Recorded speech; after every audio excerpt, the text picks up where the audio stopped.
लगनपुर नामक एक गांव में एक मछुआरा रहता था। उसका नाम आनंद था। आनंद अपनी मछली फार्म से मछली पकड़ के बाजार में बेचकर अपना दिन गुजारा करता था। एक दिन सुबह आनंद अपनी पत्नी को आवाज देकर कहता है, अरे माया, सुन रही हो? तुम कहाँ हो? मेरी मछली पकड़ने वाली जाल जल्दी ले आओ, मुझे मछली पकड़ने जाना है, बहुत देर हो रही है। ये तुम भी इन छोटे छोटे कामों के लिए मुझे बार बार क्यों बुलाते रहते हो? क्या ये काम खुद नहीं कर सकते क्या? मुझे तो बच्चों को स्कूल भेजने के लिए तैयार करना है। तुम भी ना, एक काम के लिए इतनी बातें सुना दी। ठीक है, मैं कल से तुम्हें नहीं बोलूंगी, मैं खुद कर लूंगी। ठीक है माया, मैं ले लेता हूँ। सोनू, सुमित और रीता के स्कूल टीचर का फोन आया था। वो स्कूल की फीस जमा करने के लिए बार बार कह रहे थे, तुम पैसे क्यों जमा नहीं कर रहे हो? वो बार बार फोन करके कह रहे हैं, माया तुम चिंता मत करो, आज मछली पकड़कर बाजार में बेचकर जो कमाई होगी वो पैसे लेकर मैं कल सुमित और रीता के स्कूल की फीस भराऊंगा। अगर फिर से उनके टीचर का फोन आए तो तुम कह देना कि कल मैं स्कूल जाकर फीस जमा कर दूंगा। आनंद घर से अपना जाल लेकर मछली पकड़ने के लिए निकल पड़ा। फिर आनंद अपनी मछली पकड़ने वाली नाव में मछली पकड़ने जाता है। उसके बाद आनंद अपनी मछलियां पकड़ने वाले नाव से मछली पकड़ के वापस आने लगता है। उसके बाद आनंद मछलियों को बेचने के लिए बाजार ले जाता है। आओ सब आओ, मैं ताजी ताजी मछलियां लेकर आया हूँ। जो एक बार मुझसे मछली ले जाता है वो बार बार आता है। ले जाओ, ताजी ताजी मछली ले जाओ। भाई, मछली का दाम क्या है? न कम न ज्यादा, सिर्फ 200 रुपए किलो। तो बोलो दे दूं? भाई, मछली का दाम थोड़ा कम करो ना, मुझे 2 किलो मछली लेनी है। ये कैसी बातें कह रहे हो भाई? इतनी ताजी मछली, मछली का गला बिल्कुल भी सड़ा नहीं है। आज सुबह जाकर मैंने खुद मछली पकड़ कर लाया हूँ। 200 रुपए से थोड़ा भी कम नहीं होगा।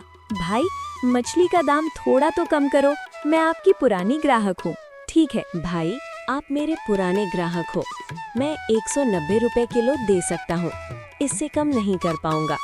ठीक है भाई, तुम मेरे लिए 2.5 किलो मछली अच्छे से काट कर साफ कर दो। आनंद अच्छे से मछलियाँ कटकर ग्राहक को दे देता है। चलो, सब मछली अच्छे से बिक गई, आज अच्छी कमाई हुई है।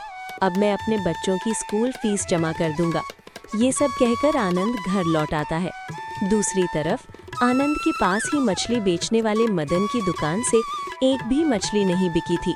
इसलिए मदन गुस्से में अपनी पत्नी से कहने लगा, अब मुझे आनंद का कुछ करना होगा, उसकी वजह से मेरे सारे ग्राहक उसके पास चले जाते हैं।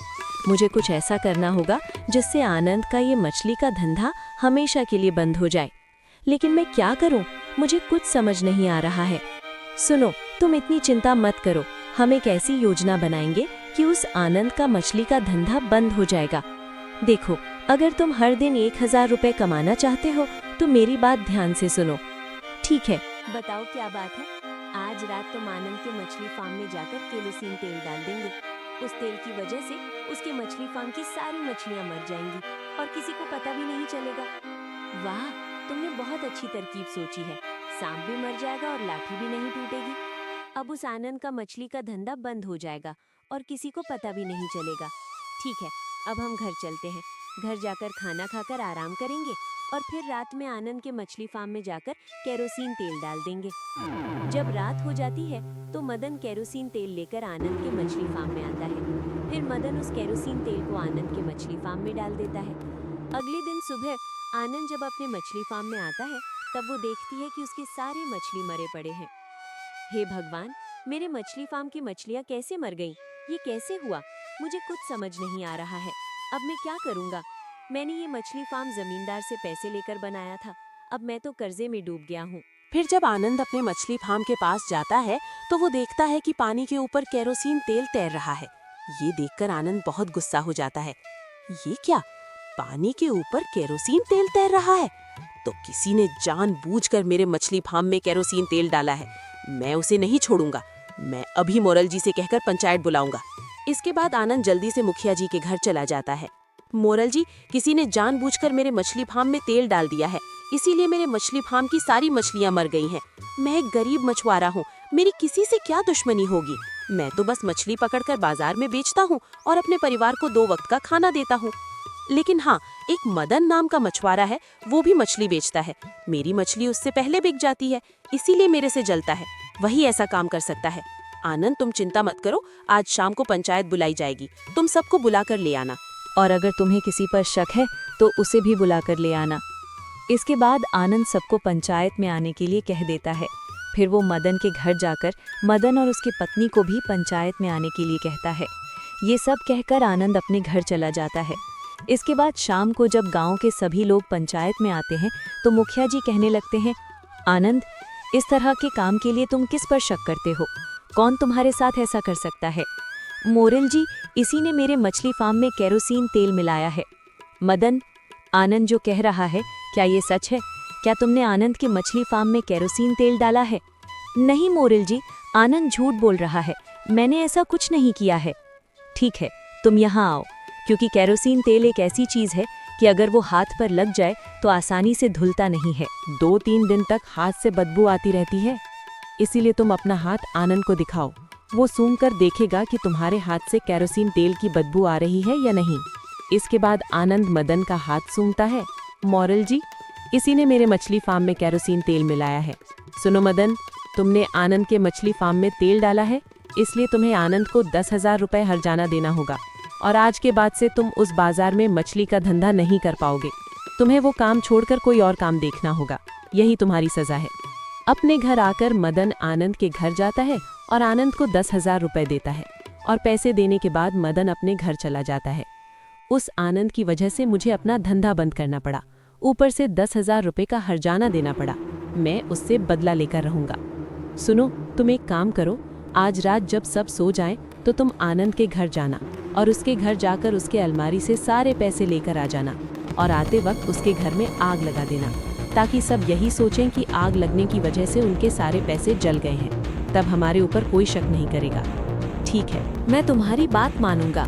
फिर जब रात हो जाती है, मदन आनंद के घर जाकर आनंद की अलमारी से सारे पैसे ले लेता है।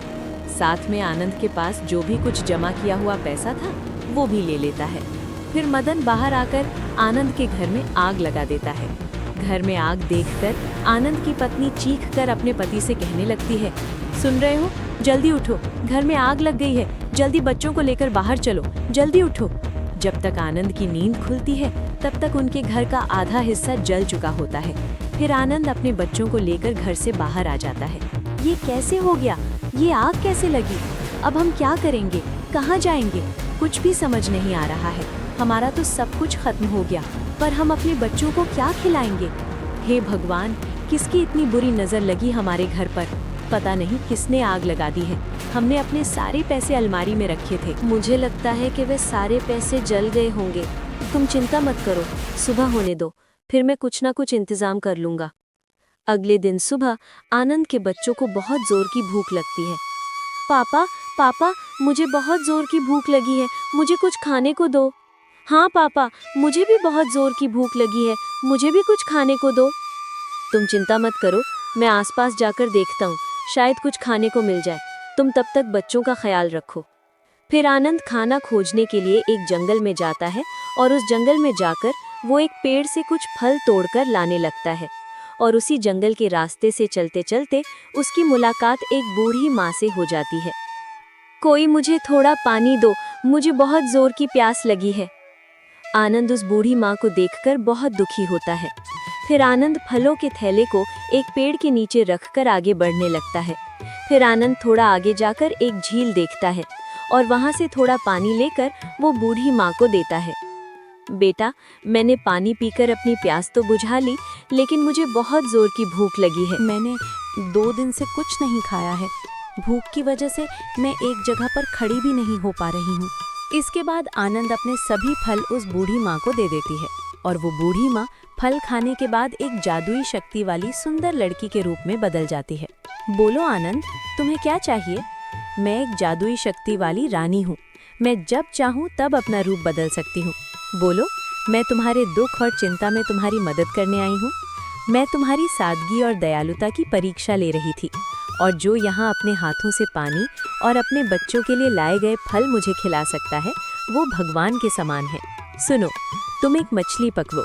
आज से तुम्हारे हाथ में वो जादुई शक्ति होगी कि तुम मछली से जो भी मन से चाहोगे वो तुम्हारे सामने आ जाएगा। ये सब कहकर वो जादुई रानी गायब हो जाती है। इसके बाद आनंद खुश होकर जंगल के रास्ते से आने लगता है। फिर वो आनंद अपने मछली फार्म में जाकर जाल से एक मछली पकड़ने लगता है। आनंद मछली पकड़ के अपनी पत्नी और उसके बच्चों के पास लाने लगता है। ये देखो मेरे पास कितनी बड़ी मछली है। तुम पागल हो गए हो क्या? भूख से बच्चे तड़प रहे हैं और तुम उनके लिए खाना लाने गए थे और कहीं से एक मछली पकड़ कर ले आए। अब मैं बच्चों को कैसे खिलाऊंगी बताओ? तुम मुझे गलत समझ रही हो। ये कोई आम मछली नहीं है, ये एक जादुई मछली है जो हाथ में लेकर जो भी कहोगे वो सच में हो जाएगा। सच में तुम जो चाहोगे वही होगा। तुम इस मछली से हमारे बच्चों के लिए कुछ खाने का इंतजाम कर दो, वे सुबह से कुछ नहीं खाए हैं। आनंद मछली पे हाथ रखकर मन ही मन सोचता है और बहुत सारा खाना आ जाता है। अरे ये तो सच में जादुई शक्ति है, तो अब मेरे बच्चे पेट भर कर खा सकेंगे। आओ तुम भी खा लो, कल से तुमने भी कुछ नहीं खाया है। खाने का इंतजाम तो हो गया, तो मैं सोच रहा हूँ कि रहने के लिए घर कैसे बनाऊंगा, मुझे कुछ समझ नहीं आ रहा है। फिर आनंद ये सब कहकर नदी की तरफ जाने लगता है और वहाँ से बहुत सारी मछलियाँ पकड़कर ले आता है। फिर आनंद उन मछलियों से एक घर बनाना शुरू कर देता है। आनंद का जब मछली का घर बनाना पूरा हो जाता है, तभी उसकी पत्नी कहती है, तुम तो मछली का घर बना दिए हो, लेकिन बारिश और बाढ़ आएगी तो मछली का घर तो टूट जाएगा। आनंद तभी उस मछली के घर के ऊपर हाथ रखकर मनी मन सोचने लगता है और तभी मछली का घर लोहे का बन जाता है। ये सब देखकर आनंद की पत्नी कहने लगती है, हे भगवान, ये मछली का घर तो लोहे का बन गया। दूसरी तरफ मदन और उसकी पत्नी आनंद का घर देखकर मनी मन जलने लगते हैं। इस तरह पूरे गांव के लोग आनंद का मछली का घर देखकर हैरान हो जाते हैं। एक दिन गांव का एक आदमी सुमन आनंद के मछली के घर के सामने आकर कहने लगता है, अरे देखो देखो, सब लोग आनंद का मछली का घर कितना मजबूत है। इस घर के सामने बड़ी बड़ी इमारतें भी फेल हो जाएंगी। इस तरह कुछ दिन बीत जाते हैं और एक दिन रात में बहुत तेज बारिश होती है और भयंकर बाढ़ भी आ जाती है। उस बाढ़ का पानी गांव के हर घर में घुस जाता है। गांव के लोग अपना घर छोड़कर इधर उधर भागने लगते हैं। सिर्फ आनंद का जादुई मछली का घर पानी के ऊपर तैरता रहता है। गांव के सभी लोग आनंद के घर में शरण लेते हैं और आनंद भी सबको रहने के लिए जगह दे देता है। इस तरह 2-3 हफ्ते बीत जाते हैं। गांव में फिर से धूप निकल आती है, लेकिन बाढ़ की वजह से किसी के पास खाने के लिए कुछ भी नहीं था। फिर आनंद नदी से मछली पकड़ कर लाता है। वो गांव के सभी लोगों को खाने के लिए दावत देता है और खाने के लिए मदन और उसकी पत्नी भी आते हैं। आनंद भाई, तुमने मेरे परिवार को इस बाढ़ से बचाया है और खाना खिलाने के लिए तुम्हारा बहुत बहुत शुक्रिया। मुझे माफ कर दो, क्योंकि मैंने ही तुम्हारे घर में आग लगाई थी। इस वजह से मैं तुम्हारे सामने बहुत शर्मिंदा हूँ। मुझे माफ कर दो आनंद भाई। तुम सब घर के अंदर चलो और तुम लोग खाकर जाना। तुमने मुझसे माफी मांग ली, यही बहुत है। आनंद भाई, तुम दिल के बहुत बड़े इंसान हो। तुमने मुझे माफ कर दिया। आज के बाद से मैं कोई भी बुरा काम नहीं करूँगा, हमेशा मेहनत और सम्मान से काम करूँगा। इसके बाद से आनंद जादुई मछली की मदद से सबकी मदद करने लगता है और सब खुशी खुशी रहने लगते हैं। और दोस्तों, ये था आज का वीडियो। अगर आपको ये वीडियो ज़रा सा भी अच्छा लगा हो तो इसे लाइक और सब्सक्राइब ज़रूर करना। जाने से पहले एक छोटा सरप्राइज। अब से हर वीडियो के एंड में मैं आप लोगों के बेस्ट कमेंट्स को हाईलाइट करूंगा। शायद अगला कमेंट आपका हो, तो कमेंट करना मत भूलना।